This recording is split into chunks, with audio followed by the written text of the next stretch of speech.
यहाँ से स्टार्ट करेंगे। जो केजी साइंस का यहाँ पर टेस्ट नंबर 13 है, ठीक है, जो खान सर का जो टेस्ट नंबर यहाँ पर जो 13 नंबर है, तो यहाँ से इसको देखेंगे, राइट। टेस्ट नंबर यहाँ पर जो रहेगा ये पॉलिटी का है, ठीक है, पॉलिटी का यहाँ पर पहला टेस्ट है। उसके बाद जो आएगा वो पॉलिटी का दूसरा टेस्ट होगा, यहाँ पे लिखा होगा पॉलिटी का पहला, उसके बाद जो अगला आएगा वो पॉलिटी का दूसरा रहेगा, राइट। तो यहाँ से स्टार्ट करते हैं, पार्ट 1 और पार्ट 2 में इसको कवर करेंगे, राइट। तो स्टार्ट करते हैं क्वेश्चन नंबर 1 से। क्वेश्चन यहाँ से देखते हैं। पहला नंबर क्वेश्चन यहाँ से, भारत में डोमिसाइल निवास की विधिक अवधारणा के संबंध में निम्नलिखित कथनों पर आपको विचार करना है। पहला स्टेटमेंट, यदि कोई व्यक्ति पेशेवर कारणों से विभिन्न राज्यों में निवास करता है तो वह एक साथ एक से अधिक डोमिसाइल रख सकता है। गलत है, ऐसे यहाँ पर नहीं है, क्योंकि एक से अधिक डोमिसाइल नहीं रख सकते हो, ठीक है। दूसरा, न्यायालय द्वारा प्रथा की गई एक विवाहित महिला अपने पति से अलग स्वतंत्र डोमिसाइल प्राप्त यहाँ पर कर सकती है। सेकंड क्या होगा? सेकंड यहाँ पर करेक्ट है, क्योंकि यहाँ पर जो एक विवाहित महिला होगी जो न्यायालय के आदेश से पति से अलग हो गई है, राइट, जिसका यहाँ पर पति सजा के रूप में यहाँ पर देश से निकाले गए सजा का भुगत रहा हो, वह अपने पति से स्वतंत्र रूप से अपना अलग डोमिसाइल स्थापित कर सकती है, क्योंकि इन परिस्थितियों में उसे अलग डोमिसाइल ग्रहण करने की अनुमति होती है। सेकंड सही हो जाएगा। तीसरा, एक नाबालिग को डोमिसाइल सदैव उसका माता के डोमिसाइल के अनुसार होता है। तीसरा ऐसे गलत है, क्योंकि एक नाबालिग का डोमिसाइल उसके माता पिता से जुड़ा होता है, न कि सिर्फ माता से, ऐसे गलत हो जाएगा, ठीक है। तीसरा हो गया। चौथा, मूल डोमिसाइल जो होता है, मूल डोमिसाइल तब तक बना रहता है जब तक कि कोई नया डोमिसाइल स्थापित ना हो जाए, और नया डोमिसाइल तब तक वैध रहता है जब तक कि यहाँ पर पूर्व डोमिसाइल पुनः प्राप्त ना हो जाए और अन्य डोमिसाइल ना ले लिया जाए, है ना। चौथा क्या होगा? चौथा स्टेटमेंट यहाँ से ये करेक्ट है। आंसर क्या होगा? 2 और 4 हमारे यहाँ से सही है। पूछा सही कौन सा है, तो 2 और 4 सी यहाँ से करेक्ट आंसर हो जाएगा।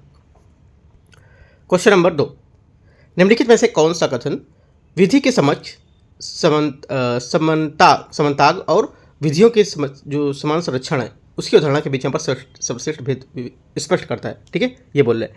करेक्ट आंसर यहाँ से हो जाएगा इसका, ये करता है। देखो यहाँ पर विधि के समक्ष जो हमारी समानता होती है, यहाँ पर विधि के समक्ष यहाँ पर समानता लिखा होना चाहिए, ठीक है, समतांग ये गलत लिखा है, विधि के समक्ष समानता होना चाहिए, राइट।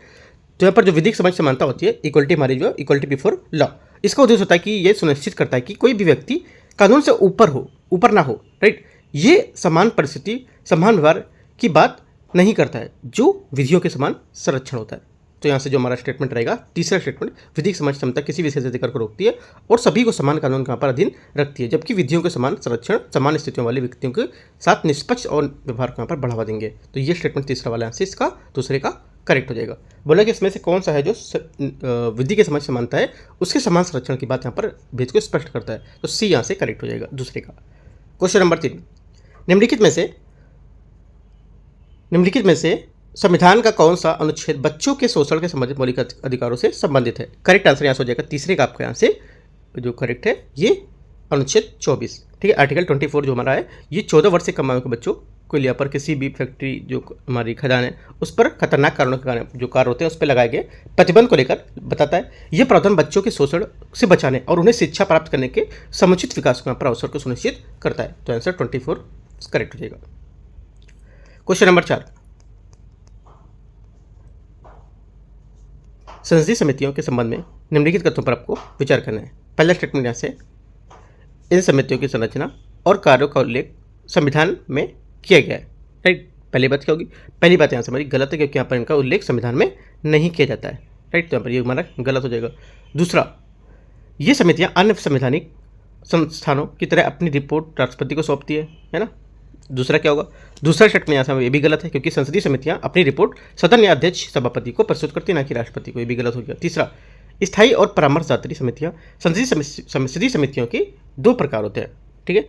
तीसरा भी गलत है, क्योंकि संसदीय समितियों के हमारे यहाँ पर 2 मुख्य प्रकार स्थायी समितियाँ और तदर्थ समितियाँ होती हैं, ना कि परामर्शदात्री और जो हमारी स्थायी, ये गलत है ना। परामर्शदात्री और स्थायी यहाँ पर नहीं होती हैं। कौन कौन सी होती है?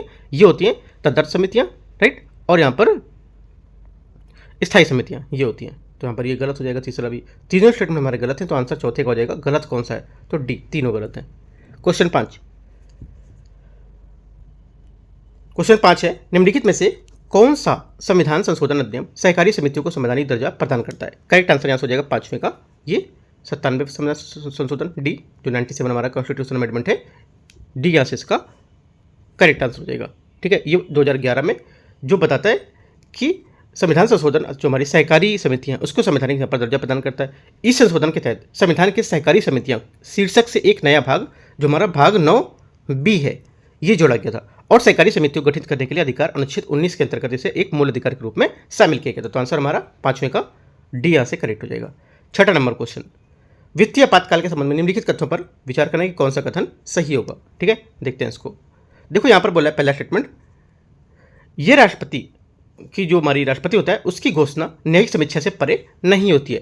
राइट, पहला स्टेटमेंट क्या होगा, पहला स्टेटमेंट यहाँ से हमारा करेक्ट है, क्योंकि 1975 के 38वें संविधान संशोधन अधिनियम में ये प्रावधान किया गया था कि वित्तीय आपातकाल घोषित करने के लिए राष्ट्रपति की संतुष्टि अंतिम होगी और उसे न्यायालय में चुनौती नहीं दे सकते हो। तो पहली बात यहाँ से करेक्ट है। दूसरा, इसके संचालन की अधिकतम अवधि निर्धारित नहीं की गई है। सेकंड क्या होगा, सेकंड भी करेक्ट है ना, ये मैंने आपको क्वेश्चन पहले डिस्कस भी कर चुका हूँ। तीसरा, इसकी घोषणा को संसद के दोनों सदनों में द्वारा इसके जारी होने की तिथि से 2 महीने के भीतर अनुमोदित किया जाना आवश्यक होता है। तीसरा क्या होगा, तीसरा स्टेटमेंट यहाँ से हमारा इसका जी भी करेक्ट है। तीनों बातें एकदम यहाँ से सही है, तो आंसर हो जाएगा छठे का। पूछे कौन सा उत्तर यहाँ पर इसका सही होगा, तो छठे का डी, सभी बातें यहाँ से करेक्ट हैं। ठीक है, देखो यहाँ पर एक बात बताना चाहता हूँ कि यूपीएससी का जो भी एग्जाम 2026 का होना है, ठीक है, 24 मई को होना है 2026 में। ठीक है, तो ये इसके लिए यहाँ पर जो विजन है इसका टेस्ट सीरीज है वो मैंने कल आपको यहाँ से कराया क्वेश्चन। ठीक है, वो भी पॉलिटी का मैंने कराया, पॉलिटी से स्टार्ट हुआ तो पॉलिटी का मैंने आपको करीब 50% क्वेश्चन मैंने करा दिया। राइट, वो पॉलिटी का है। देखो आप बीपीएससी का जैसे पेपर दे रहे हो, मैं एक बात बता रहा हूँ, बीपीएससी का पेपर दे रहे हो या यूपी पीसीएस का दे रहे हो या कोई भी स्टेट पीसीएस का पेपर आप दे रहे हो, ठीक है, तो जो हमारे यूपीएससी का क्वेश्चन पेपर होते हैं उसको आप जरूर लगा लो। जैसे कि अभी आप जैसे कि इतना पेपर लगा रहे हो, राइट, तो 40 से 50 मिनट में आपको करीब 50 क्वेश्चन अगर हो जा रहे हैं तो क्या प्रॉब्लम आपको लगाने में। ठीक है, तो इस वजह से देखो यहाँ पे इस वजह से बोल रहा हूँ क्योंकि कुछ क्वेश्चन अभी जो मैं करा रहा हूँ आज करीब 3 क्वेश्चन वही मिले हैं जो मैं कल क्वेश्चन करा रहा था। वो थोड़ा सा डीपली बड़े बड़े क्वेश्चन थे, ये थोड़ा सा छोटे छोटे हैं। तो यहाँ से अगर वो चीज़ पूरी अच्छे से कवर कर लोगे तो ये सब आसानी से आपकी हो जाएगी। राइट, इस वजह से बोल रहा हूँ कि ये करने के बाद अब जाके जो मैंने कल टेस्ट डाला हुआ है वो टेस्ट डाल के आप पूरा 50 करीब 55 क्वेश्चन मैंने कराया, वो जब अच्छे से पूरे कर लो, काफ़ी इंपॉर्टेंट क्वेश्चन है वो। राइट, कुछ क्वेश्चन यहाँ से देखने को मिल सकते हैं अगर क्वेश्चन यहाँ से आएंगे तो। ठीक है, क्वेश्चन एक भी छूटने, आप देखो ये कोशिश करो कि पेपर अगर आप देने जा रहे हो बीपीएससी का तो क्वेश्चन एक भी छूटने नहीं चाहिए। इंपॉर्टेंट बात ये होती है कि जो आपके आने वाले क्वेश्चन है जो आपके आते हैं वो कभी गलत नहीं होने चाहिए। राइट, ये आपको याद रखना है। बस इतना ही बोलना था यहाँ से, बाकी आपको अगर ठीक लगता है तो आप कर सकते हो। राइट, क्वेश्चन नंबर 6 देखते हैं यहाँ से। क्वेश्चन 6 है,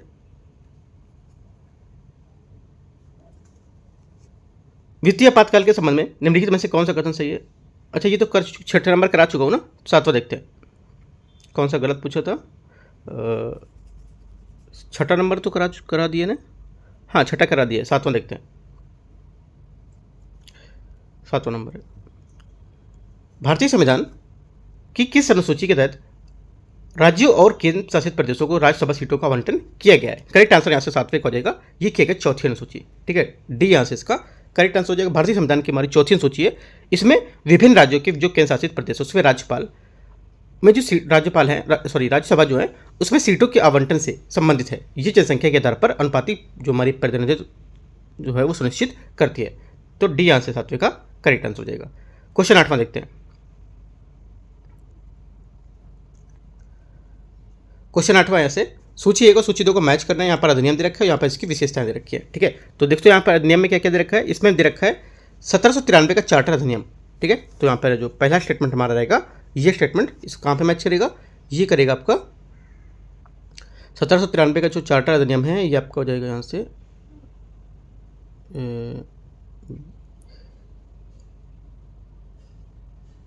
यहाँ पर हो जाएगा गवर्नर जनरल की परिषद में 6 नए सदस्य जोड़े गए थे, ये यहाँ से इधर हो जाएगा। ठीक है, 1813 में क्या होगा, 1813 वाले में हो जाएगा आपको यहाँ से, सॉरी मिस्टेक हो गया, यहाँ से इसका हो जाएगा आपका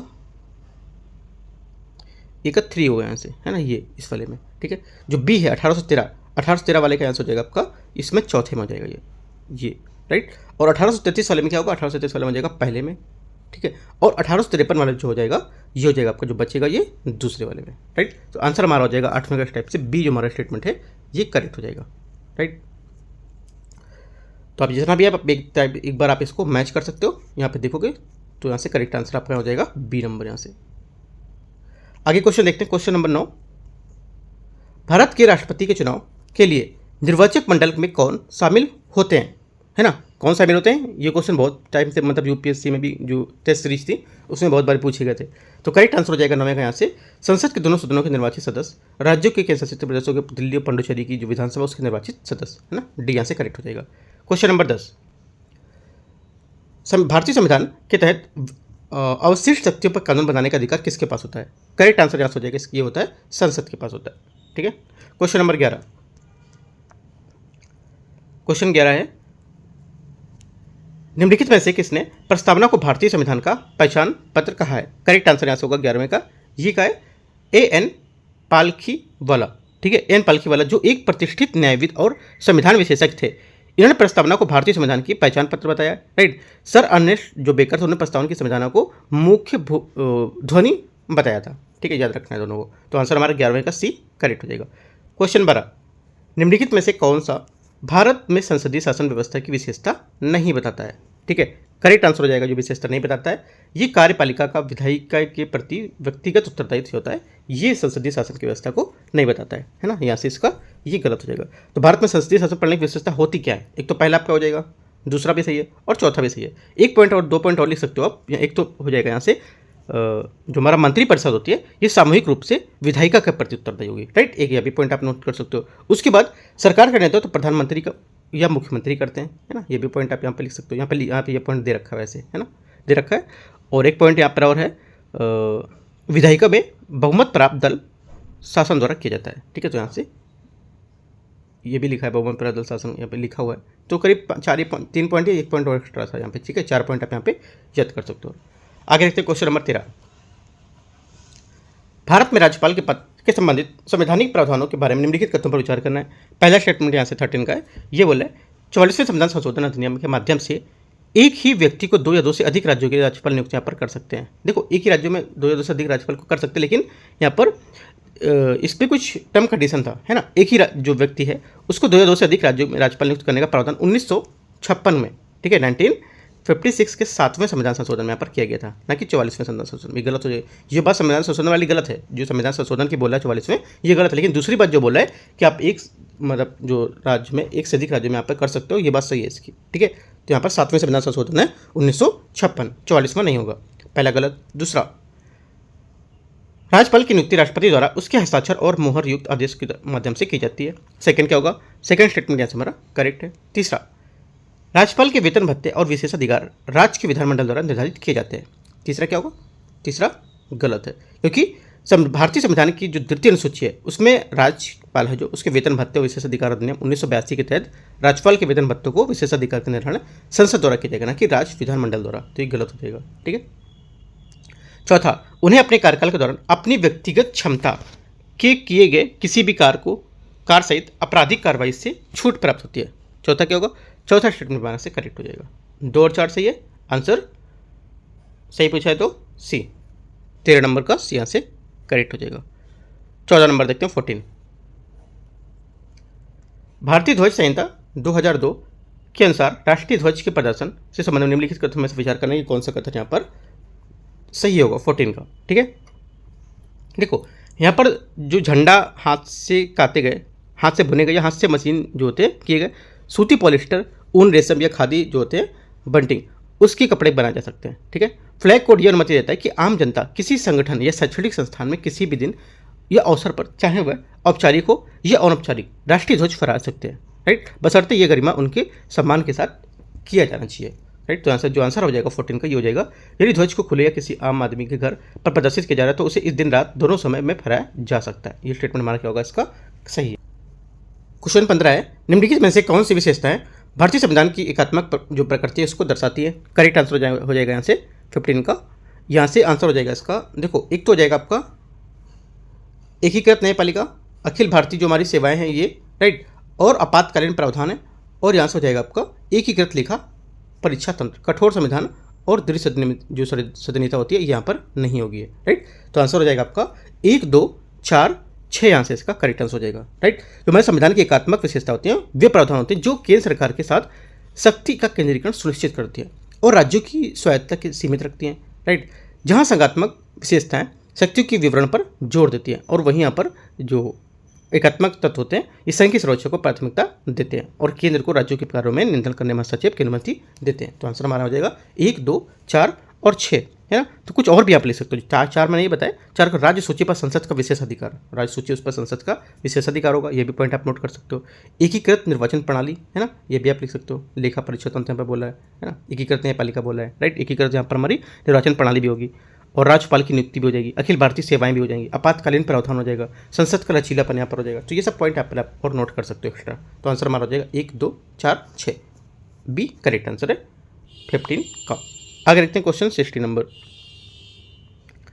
60 नंबर है, निम्नलिखित में से किस संशोधन अधिनियम के माध्यम से लोकसभा और राज्य विधानसभा के चुनाव के लिए मतदान की आयु 21 वर्ष से घटाकर 18 वर्ष कर दी गई थी। करेक्ट आंसर हो जाएगा 16 का ए, 61वां संविधान संशोधन। ठीक है। क्वेश्चन 17, नागरिकता के संबंध में निम्नलिखित तथ्यों पर विचार करना है। अनुच्छेद 11 संसद को नागरिकता के अधिकार और समाप्ति के संबंध में कानून बनाने का अधिकार देता है। पहला क्या होगा, पहला स्टेटमेंट करेक्ट है। दूसरी बात, भारत में नियुक्ति विदेशी राजनयिक के बच्चे जन्म के आधार पर भारतीय नागरिकता प्राप्त कर सकते हैं। सेकेंड बात गलत है, क्योंकि नागरिकता अधिनियम 1955 के तहत भारत में जन्मे विदेशी जो हमारे राजनयिक उनके बच्चे को जन्म के आधार पर स्वतः भारतीय नागरिकता नहीं दी जाएगी, क्योंकि वे राजनयिक छूट और विशेष अपवादों के दायरे में आते हैं। तीसरा स्टेटमेंट, भारत में जन्म से नागरिक और प्राकृतिक रूप से नागरिक दोनों ही राष्ट्रपति बन सकते हैं, जबकि अमेरिका में वो केवल जन्म से नागरिक ही राष्ट्रपति बन सकता है। तीसरा क्या होगा, तीसरा स्टेटमेंट एकदम करेक्ट है। चौथा, जब कोई व्यक्ति यदि स्वेच्छा से किसी विदेशी देश की नागरिकता प्राप्त कर लेता है तो वह 5, 6, 8 आर्टिकल जो है उसके तहत भारतीय संविधान का नागरिक बना रहता है। चौथा क्या होगा, चौथा गलत है, क्योंकि भारतीय संविधान का अनुच्छेद 9 का कहना है कि कोई व्यक्ति जिसमें स्वेच्छा से किसी विदेशी राज्य की जो नागरिकता है प्राप्त कर लेता है वह अनुच्छेद 5, 6, 8 के अंतर्गत भारत का नागरिक नहीं होगा। तो ये गलत हो जाएगा। ओनली 1 और 3 करेक्ट है। 17 का आंसर हो जाएगा यहाँ से 17 का, ये ए करेक्ट हो जाएगा। क्वेश्चन 18, भारत में मतदान करने का अधिकार और चुनाव लड़ने का अधिकार किस प्रकार का अधिकार यहाँ पर माना जाता है। करेक्ट आंसर हो जाएगा 18वें का, यहाँ से ये माना जा सकता है हमारा संवैधानिक अधिकार। डी यहाँ से इसका करेक्ट आंसर हो जाएगा। क्वेश्चन 19, बी आर अम्बेडकर ने किस अनुच्छेद को संविधान की आत्मा का हृदय कहा था। करेक्ट आंसर हो जाएगा 19 का, यहाँ से बी आर्टिकल 32। ठीक है, आगे देखते हैं क्वेश्चन 20, विपक्ष के नेता के संबंध में निम्नलिखित कथनों पर विचार करना है। सदन में उस सबसे बड़े विपक्ष के दल के नेता को विपक्ष का नेता माना जाता है जिसके सदस्यों की संख्या कुल सदन के सदस्य संख्या के कम से कम 10% के बराबर होती है। तो करेक्ट आंसर क्या हो जाएगा, पहले का जो हमारा आंसर है ये सही है, मतलब पहला स्टेटमेंट सही है। दूसरा, लोकसभा और राज्यसभा दोनों के विपक्ष के नेता को 1977 में वैधानिक मान्यता दी गई थी। सेकेंड क्या होगा, सेकेंड बात भी करेक्ट है। विपक्ष में आपराधिक नेता को पहली बार 1958 में मान्यता दी गई थी। तीसरा आंसर गलत है, क्योंकि विपक्ष के नेता में आपराधिक नहीं बोलता, आधिकारिक नेता है, मिस्टेक हो गया। विपक्ष के जो आधिकारिक नेता है उसको पहली बार 1958 में मान्यता दी गई, जो गलत है, क्योंकि यहाँ पर विपक्ष के जो नेता है उसको आधिकारिक रूप से पहली बार 1969 में, कब, 1969 में दी गई थी, 1958 में। तो ये गलत हो जाएगा। तो आंसर हमारा क्या होगा, ओनली 1 2 करेक्ट है। सही पूछा है तो 1 2 बी करेक्ट हो जाएगा। 21, जो हमारा व्हिप शब्द होता है इसका अर्थ क्या होगा। व्हिप शब्द का जो हमारा अर्थ है ये क्या होगा, राइट।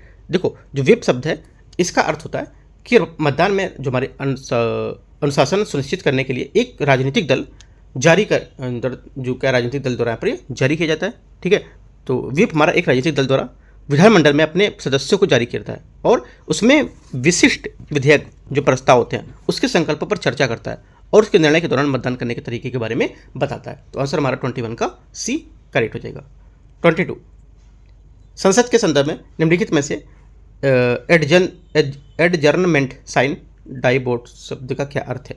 ठीक है, इसका अर्थ होता है कि किसी बैठक को अनिश्चित काल के लिए स्थगित कर देना। ठीक है, अनिश्चित काल के लिए, याद रखना निश्चित काल यहाँ पर नहीं है, राइट। तो आंसर हमारा हो जाएगा 22 का सी, यहाँ से करेक्ट आंसर हो जाएगा। एडजर्नमेंट जो हमारा साइन डाई है इसका अर्थ है कि संसद की बैठक को बिना अगली बैठक की तिथि तय किए अनिश्चित काल के लिए इसको स्थगित कर दो। ये बैठक अनिश्चित काल के लिए समाप्त करने का संकेत देता है। ये एक सामान्य साधन है ना, सामान्य स्थगन साधन है और अलग होता है, जिससे अगली बैठक की तिथि को लेकर समय निर्धारित किया जा सकता है।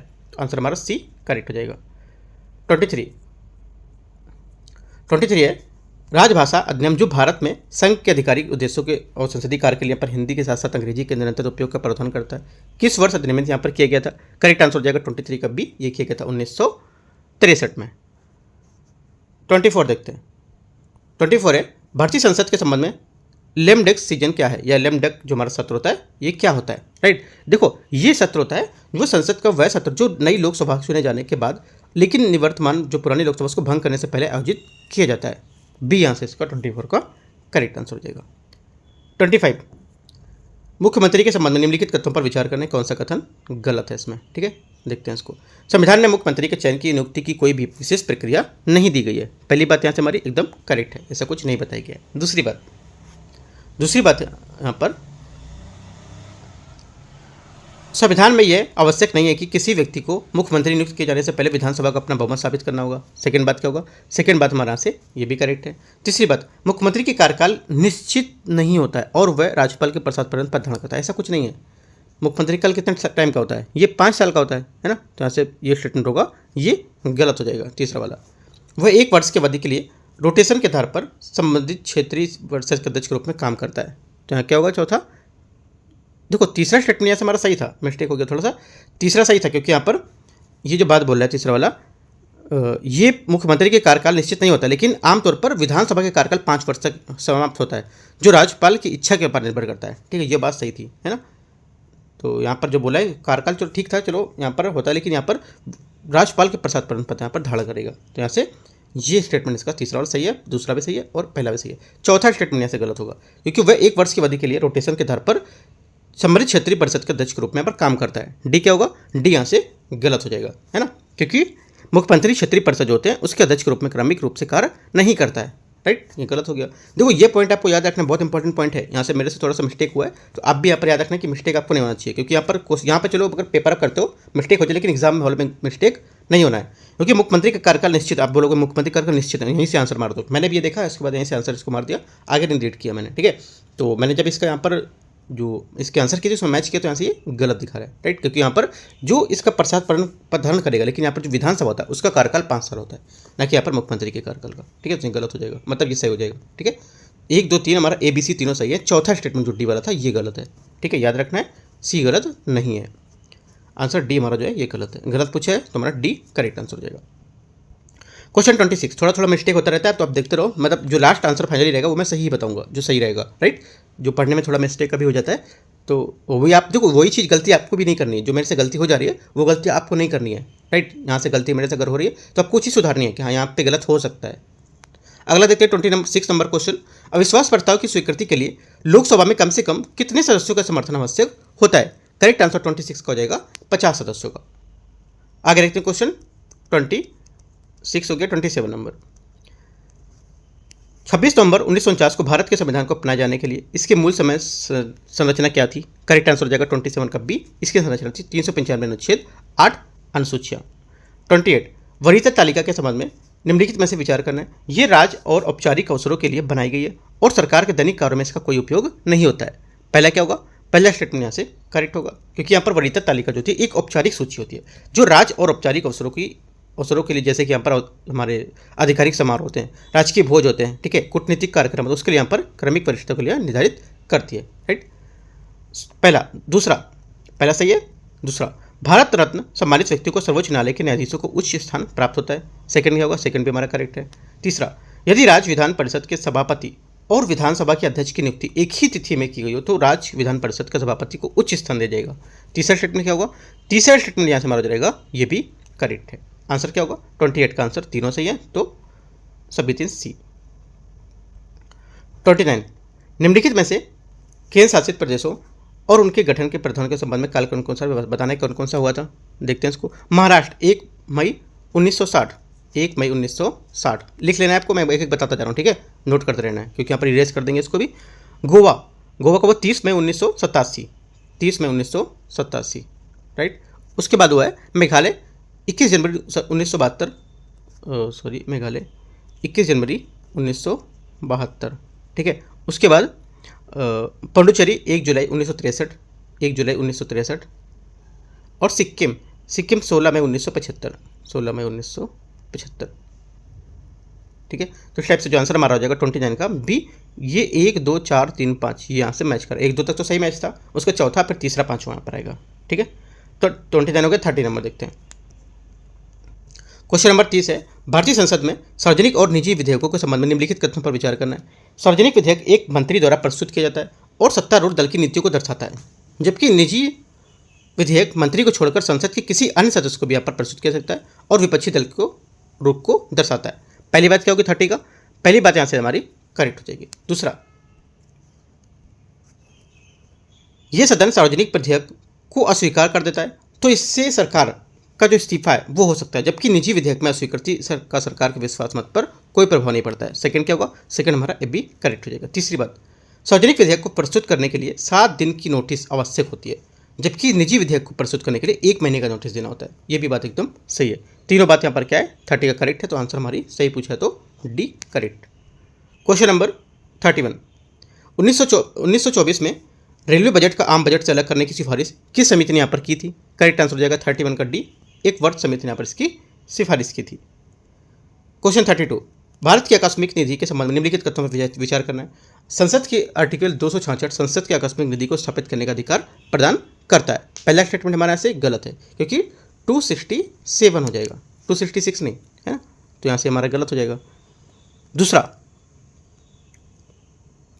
दूसरा है, देखो याद करने का सबसे अच्छा तरीका, यहाँ पे संचित निधि होता है एक, ठीक है, एक होता है आकस्मिक निधि, राइट। इसमें से बड़ा कौन सा लिखा है? एक तो संचित तो छोटा लिखा हुआ है 3 डिजिट में, आकस्मिक 5 डिजिट में। तो देखो आर्टिकल तो आपको याद रहेगा 66 की 67 है, 66 है 67 है तो दोनों में की, लेकिन आपको अगर देखना है तो छोटा कौन सा है? 66 छोटा है, 67 क्या बड़ा है, तो यहाँ से ये इसके आर्टिकल हो गए, ऐसे याद रखना है। आकस्मिक पूछा यहाँ पर, आकस्मिक होना चाहिए बड़ा वाला, तो 67 होना चाहिए, 267 यहाँ पर 266, ऐसे करके आपको याद करना है। तो पहला क्या होगा, पहला स्टेटमेंट यहाँ से गलत हो जाएगा हमारा, ठीक है। दूसरा, ये निधि अप्रत्याशित खर्चों को पूरा करने के लिए राष्ट्रपति द्वारा अधीन यहाँ पर रखी जाती है। सेकंड क्या होगा, सेकंड स्टेटमेंट यहाँ से हमारा ये भी करेक्ट है, पहला गलत था। तीसरा, ये निधि राष्ट्रपति की ओर से गृह सचिव के नियंत्रण में काम करती है, ये गृह सचिव के नियंत्रण में होती है, ये गलत है क्योंकि यहाँ पर भारत की आकस्मिक निधि ये गृह सचिव के पास नहीं होती, बल्कि भारत की आकस्मिक निधि जो हमारा अधिनियम 1950 के अनुसार यह राष्ट्रपति की ओर से वित्त सचिव द्वारा संचालित की जाती है। आंसर क्या होगा, सही पूछा तो ओनली 2 बी। क्वेश्चन 33, 86वें संविधान संशोधन अधिनियम द्वारा भारतीय संविधान के निम्नलिखित में से किस प्रावधान को संशोधित यहाँ पर किया गया था? करेक्ट आंसर हो जाएगा 33 का यहाँ से। एक तो देखो यहाँ से मौलिक अधिकार, राइट, मौलिक अधिकार हमारा 21 है, सॉरी 21 ए है, यहाँ पर जोड़ा गया था जो शिक्षा का अधिकार 6 से 14 वर्ष से संबंधित था। दूसरा, नीति निर्देश सिद्धांत में डीपीएसपी में इसमें संबंधित आर्टिकल जो था 45 जो जोड़ा गया था, जो राज्य के प्रारंभिक बाल्यावस्था की देखभाल करता था, है ना, 0 से 6 वर्ष के बच्चों को लेकर। मौलिक अधिकार, सॉरी मौलिक कर्तव्य आपका करेगा जो 11वां हमारा मौलिक कर्तव्य जोड़ा गया था, है ना, प्रत्येक हमारा जो माता पिता है उनको संरक्षण है कि यहाँ पर वे अपने बच्चे को 6 से 14 वर्ष के लिए यहाँ पर शिक्षा का अवसर प्रदान करें। तो तीनों यहाँ पर हमारे जो होंगे करेक्ट हो जाएंगे, डी आंसर है 33 का। 34, धन विधेयकों के संबंध में निम्नलिखित कथनों पर विचार करना है। इन्हें संसद में केवल राष्ट्रपति के पूर्ण सिफारिश के साथ ही प्रस्तुत किया जा सकता है। पहला स्टेटमेंट क्या होगा 34 का, पहला स्टेटमेंट यहाँ से हमारा करेक्ट है। दूसरा, इन्हें सदनों की संयुक्त समिति के पास नहीं भेजा जा सकता है। सेकंड बात ये भी करेक्ट है, आर्टिकल हमारा 109 है उसमें यहाँ पर ये बताया गया था। तीसरा, राज्यपाल धन विधेयक को राज्य विधानसभा के पुनर्विचार के लिए वापस नहीं भेज सकता है। तीसरा स्टेटमेंट यहाँ से हमारा इसका ये करेक्ट है, ये भी हमारा सही है क्योंकि आर्टिकल हमारा जो 200 है उसमें बताया गया था और साथ ही 198 में बताया गया था कि राज्य विधान मंडल में धन विधेयक राज्यपाल के पुनर्विचार के लिए वापस नहीं यहाँ पर भेजा जा सकता है, मतलब इसको स्वीकृति करनी होगी, राइट। चौथा, अनुच्छेद 122 के तहत स्पष्ट करता है कि किस प्रकार वित्तीय विधेयक धन विधेयक से माना जाएगा। चौथा हमारा गलत क्योंकि आर्टिकल जो हमारा 110 है ये वित्तीय विधेयक को प्रकारों को रेखांकित करता है ना, ये गलत हो जाएगा। तो आंसर हमारा हो जाएगा 1 2 3 34 का, तो आंसर 1 2 3 है ना, तो सी यहाँ से करेक्ट है। क्वेश्चन 35, संविधान के किस अनुच्छेद के अंतर्गत राज्यसभा संसद को राज्य सूची के विषय पर कानून बनाने का अधिकार दे सकती है? करेक्ट आंसर हो जाएगा 35 का डी, आर्टिकल 249। लोकसभा में प्रोटेम स्पीकर को शपथ कौन दिलाता है? करेक्ट आंसर हो जाएगा 36 के यहाँ से राष्ट्रपति, इसका करेक्ट आंसर है। 37, सोचिएगा सूची 2 को मैच करना है, अध्यक्ष और यहाँ पर संविधान के सभी संविधान सभा की समिति यहाँ पर है। इसमें देखो यहाँ पर उषानाथ सेन ये हो जाएंगे प्रेस गैलरी समिति के अध्यक्ष। कौन हो जाएंगे? प्रेस गैलरी जो समिति है इसके अध्यक्ष, तो यहाँ से इसका हो जाएगा पहले का तीसरा।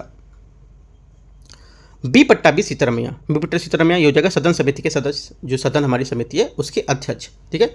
तो सदन समिति के अध्यक्ष हो जाएंगे, ये आपका स्टेटमेंट यहाँ से मैच करेगा दूसरे वाले में, ये ठीक है। उसके बाद अल्लादी कृष्णा स्वामी अय्यर, ये हो जाएगा क्रेडेंशियल समिति का अध्यक्ष हो जाएगा, है ना। तो यहाँ से हो जाएगा इनका तीसरे का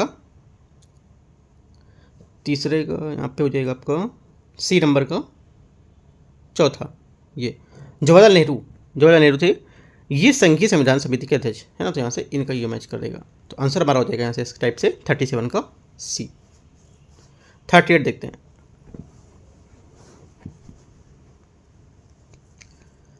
भारतीय संविधान की 6वीं सूची के अंतर्गत जनजातीय क्षेत्रों के प्रशासन के लिए कौन से राज्य यहाँ पर आते हैं? करेक्ट आंसर 38 का हो जाएगा। यहाँ पर आएंगे आपको असम, मेघालय, त्रिपुरा, मिजोरम, ठीक है। मणिपुर यहाँ पर इसमें नहीं आता है, याद रखना है, ठीक है। आगे क्वेश्चन 39, निम्नलिखित में से कौन सा अनुच्छेद आर्टिकल 19 के तहत युक्त निबंधन का आधार नहीं है? करेक्ट आंसर हो जाएगा, इसका जो अधिकार नहीं है ये यहाँ से हो जाएगा देश का आर्थिक विकास, डी यहाँ से 39 का करेक्ट आंसर हो जाएगा, ठीक है। क्वेश्चन नंबर 40 देखते हैं। निम्नलिखित में से किसे प्रत्यक्ष लोकतंत्र का साधन नहीं माना जाता है? करेक्ट आंसर हो जाएगा 40 का यहाँ से आपका डी, ये सार्वजनिक लेखा जो परीक्षा होता है इनको लोकतंत्र का साधन नहीं मानते, राइट। यहाँ से ये गलत हो जाएगा। 41 देखते हैं। राज्य विधान परिषद की संरचना के संबंध में निम्नलिखित कथनों में से कौन सा कथन यहाँ पर गलत है? किसके बारे में? राज्य विधान जो परिषद है उसकी संरचना के बारे में कौन सी बात यहाँ पर गलत बता रहा है? देखो यहाँ पर जो गलत बात है इसमें, ये 1/3 सदस्य राज्य विधानसभा के सदस्यों द्वारा विधानसभा के सदस्यों से ही यहाँ पर निर्वाचित किए जाएंगे। ये हमारा स्टेटमेंट यहाँ से गलत होगा, है ना। यहाँ से गलत होगा क्योंकि यहाँ पर ये स्टेटमेंट इसका सही नहीं है। तो 41 का आंसर जो हमारा होगा यहाँ से डी करेक्ट हो जाएगा। आगे देखते हैं क्वेश्चन 41 हो गया। 42, 42वें संविधान संशोधन द्वारा जो हमारे नीति निर्देशक तत्व हैं, सिद्धांत हैं, उसमें कौन सा यहाँ पर जोड़ा नहीं गया था, है ना। कौन सा यहाँ पर जो शब्द जोड़ा नहीं गया था, जो वाक्य पूरा, तो करेक्ट आंसर हो जाएगा 42 का बी। पुरुषों और महिलाओं के लिए आजीविका का समान अधिकार था, ये यहाँ पर ये नहीं जोड़ा गया था, राइट। तो यहाँ पर ये गलत हो जाएगा। आजीविका का समान अधिकार पहले से ही अनुच्छेद 39 में यहाँ पर मूल संविधान में था, इसलिए यहाँ पर 42वें संविधान में नहीं जोड़ा गया था, तो ये गलत हो जाएगा। 43, सर्वोच्च न्यायालय के किस निर्णय में यह माना गया था कि प्रस्तावना भारतीय संविधान का हिस्सा नहीं होगा, राइट। करेक्ट आंसर हो जाएगा 43 का यहाँ से, ये हमारा जो बेरुवाड़ी संघ मामला था इसमें, सी यहाँ से करेक्ट आंसर हो जाएगा।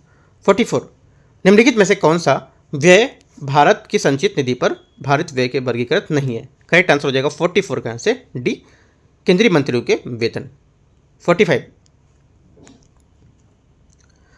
है, संविधान सभा की पहली बैठक कब हुई थी? करेक्ट आंसर हो जाएगा 45 का, संविधान सभा की पहली बैठक 9 दिसंबर 1946।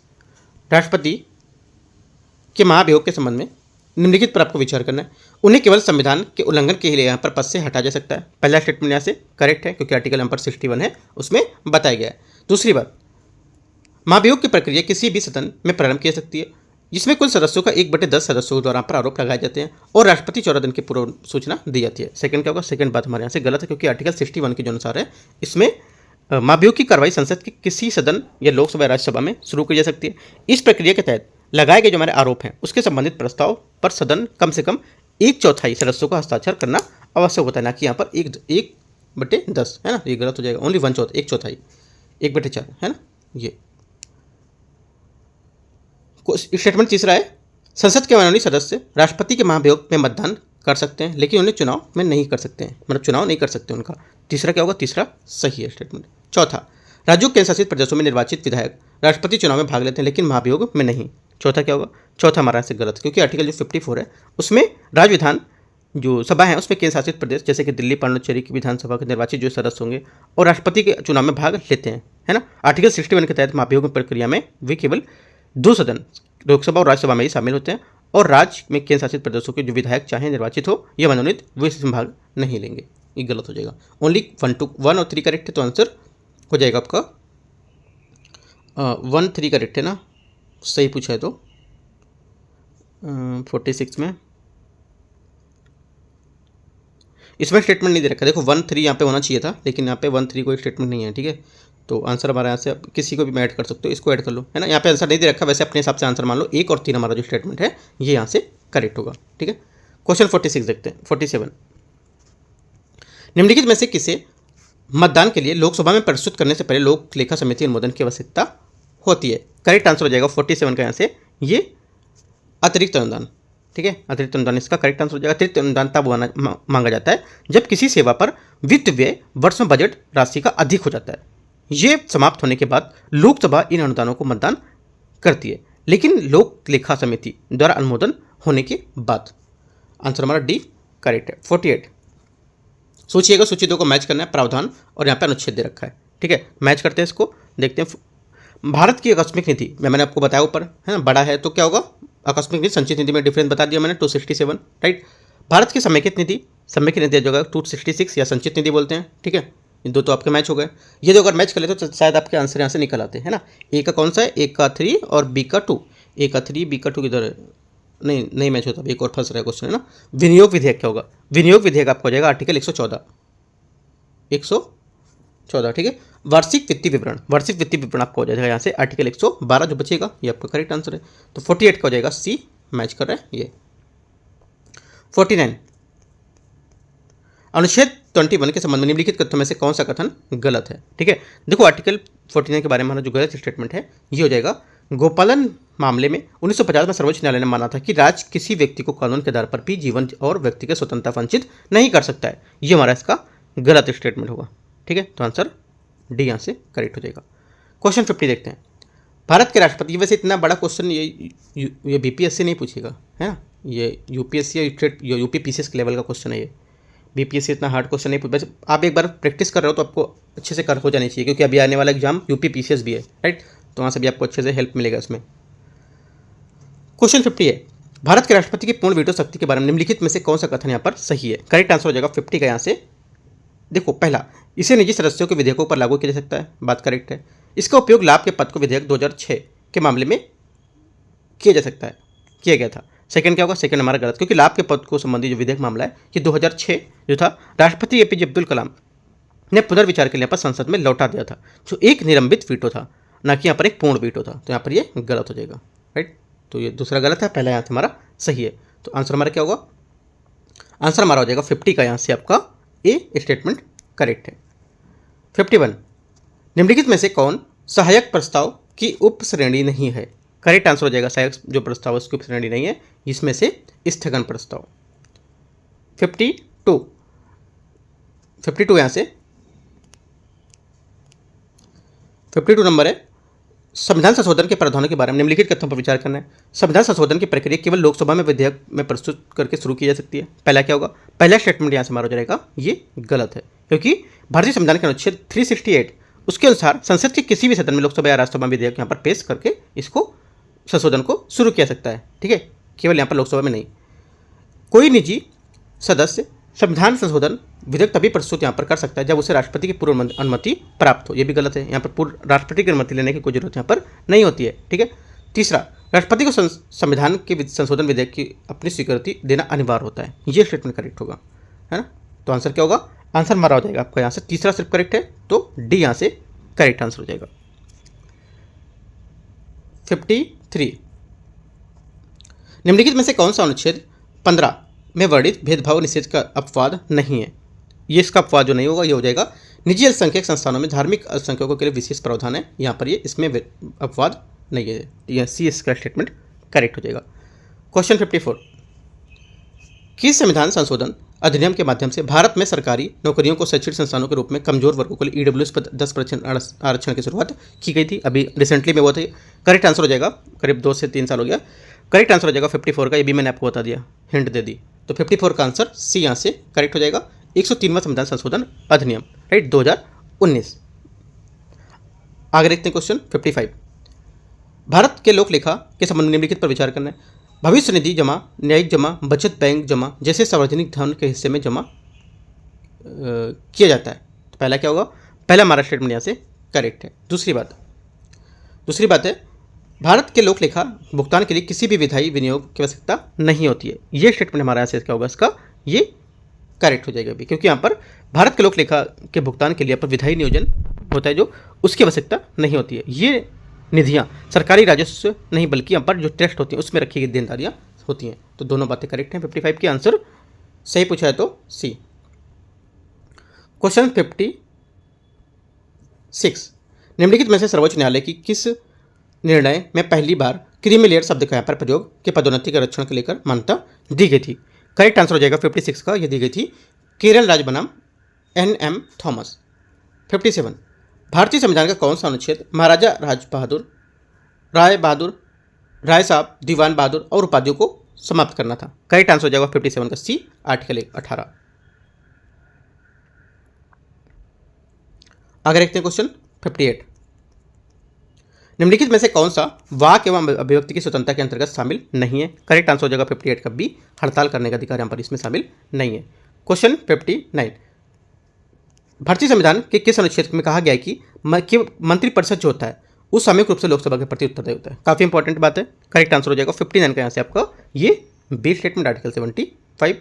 क्वेश्चन नंबर 60, किस संविधान संशोधन अधिनियम के माध्यम से भारतीय संविधान में 9वीं अनुसूची यहाँ पर जोड़ी गई थी? करेक्ट आंसर हो जाएगा 60 का ए, पहला संविधान संशोधन 1951। ठीक है। क्वेश्चन नंबर 61, भारतीय संविधान के अनुच्छेद 13 के संबंध में निम्नलिखित पर विचार करना है। अनुच्छेद 13 के अंतर्गत कानून शब्द में विधायी और गैर विधायी शब्द दोनों यहाँ पर शामिल होते हैं। पहली बात यहाँ से इसकी करेक्ट हो जाएगी। अनुच्छेद 13 कहता है कि कोई भी व्यक्ति कोई भी ऐसा कानून जो मौलिक अधिकारों के विरुद्ध हो उसे समाप्त करता है तो वह शून्य माना जाएगा। सेकंड क्या हुआ? सेकंड यहाँ से भी करेक्ट, क्योंकि आर्टिकल 13 ये घोषित करता है कि जो भी हमारे मौलिक कानून है, ठीक है, मौलिक अधिकार है, उसके विरुद्ध उसका हनन करेंगे तो यहाँ पर ये 0 माने जाएंगे। ये हमारा करेक्ट हो जाएगा। 61 का आंसर दोनों सही है, तो आंसर सी। 62, निम्नलिखित में से कौन सा अधिकार भारतीय संविधान के भाग 3 में स्वतंत्रता के अधिकार के अंतर्गत शामिल नहीं है? करेक्ट आंसर हो जाएगा 62 का ए, ये कारखानों में बच्चों का रोजगार प्रतिबंध यहाँ पर इसमें शामिल नहीं होगा। राइट।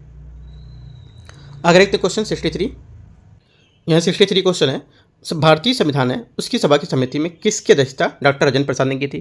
करेक्ट आंसर हो जाएगा ये की थी उन्होंने, एक तो नियम प्रक्रिया समिति, ठीक है, और ये दूसरी हो जाएगी संचालन समिति। ये यहाँ से इसका करेक्ट आंसर हो जाएगा 1 और 3। 64 है, भारतीय संविधान के किस भाग में स्पष्ट रूप से व्यक्ति की गरिमा का उल्लेख किया गया? करेक्ट आंसर हो जाएगा 64 का आंसर सी, ये प्रस्तावना में। 65, संविधान सभा द्वारा निम्नलिखित में से कौन से कार्य किए गए थे? 24 जनवरी 1952 को राष्ट्रगान यहाँ पर अपनाया गया था। पहला स्टेटमेंट यहाँ से ये बता रहा है।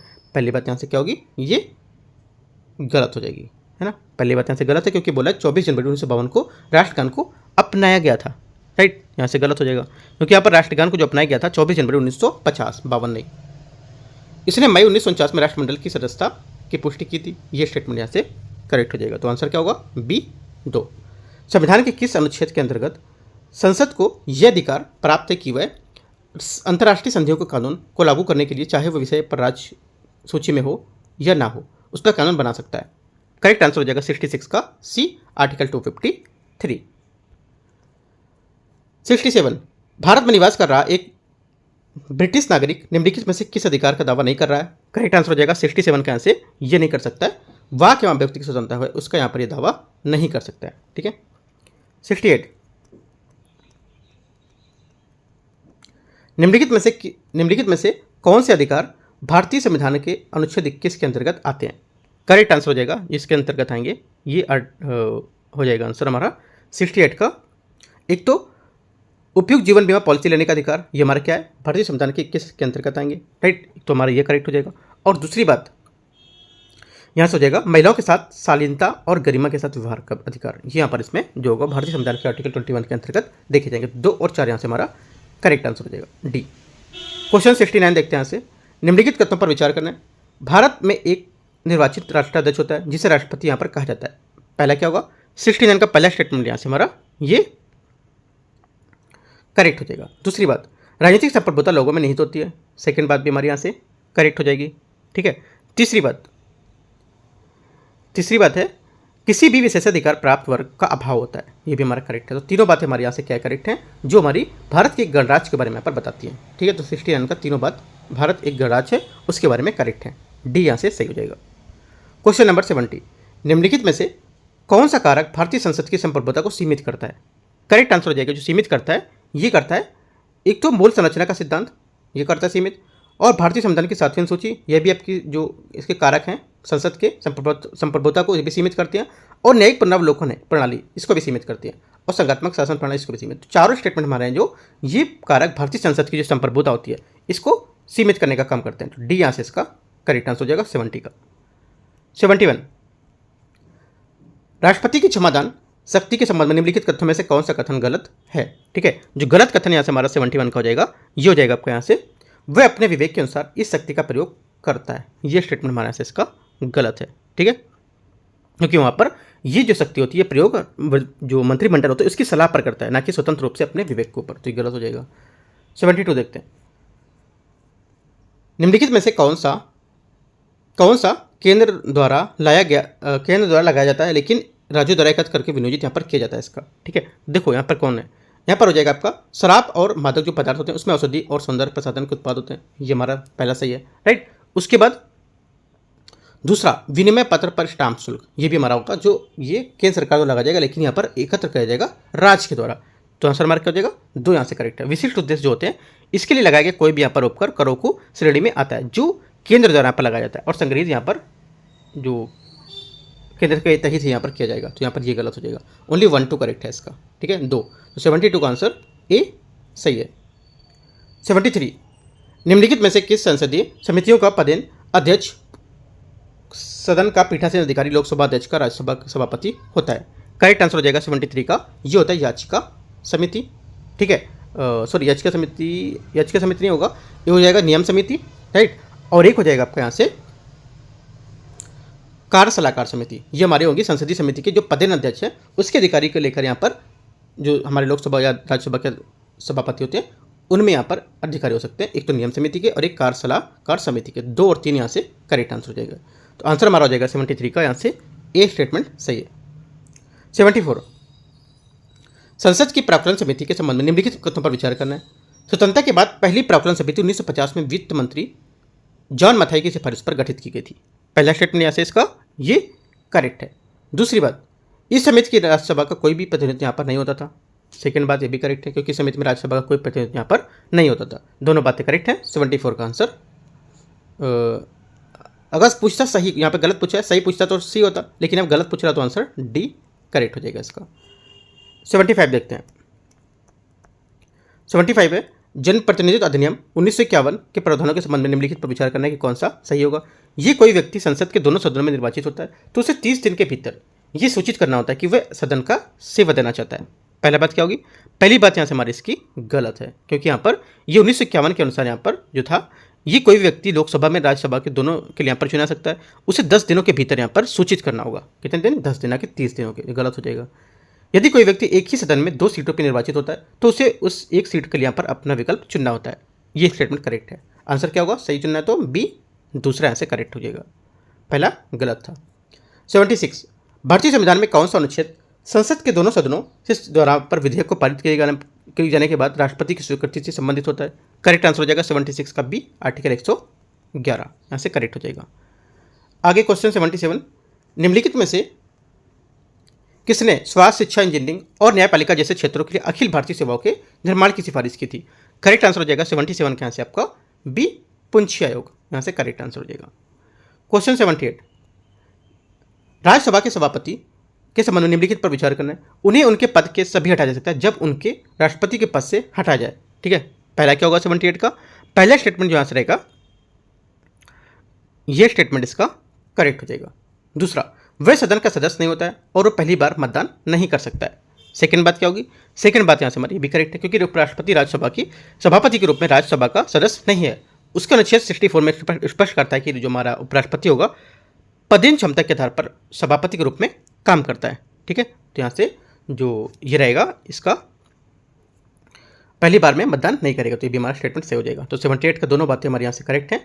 आंसर क्या हो जाएगा? सही पूछा है तो सी यहाँ से करेक्ट आंसर हो जाएगा। राइट, ये टेस्ट नंबर यहाँ पर 13 था। इसका पार्ट 1 मैंने 78 तक क्वेश्चन करा दिए। राइट, पार्ट 2 में कराएंगे 79 नंबर क्वेश्चन से लेकर 150 क्वेश्चन तक। राइट, तो यहाँ पर देखते रहो, कोई डाउट रहेगा आप नीचे कमेंट में पूछ सकते हो। और देखो डेली का करंट अफेयर से मैं लेके आ रहा हूँ 20 क्वेश्चन काफी इंपॉर्टेंट रहते हैं। 20 मिनट में करीब मैं आपको क्वेश्चन कराता हूँ। आपके यूपीपीसीएस, बीपीएससी और भी स्टेट एग्जाम में काफी हेल्पफुल होंगे जो भी एग्जाम आप देते हो। तो करंट अफेयर डेली का 20 क्वेश्चन काफी इंपॉर्टेंट है। करीब 6 महीने का करंट अफेयर्स में पूरा भी यहाँ से उसमें ऐड कर रहा हूँ। ठीक है, उसके बाद ये पूरा हो जाएगा तो और भी यहाँ पर 2-3 महीने का और भी ऐड करेंगे। राइट, तो देखते रहो, कोई डाउट रहेगा आप नीचे कमेंट में पूछ सकते हैं। ठीक है, all the best, thank you.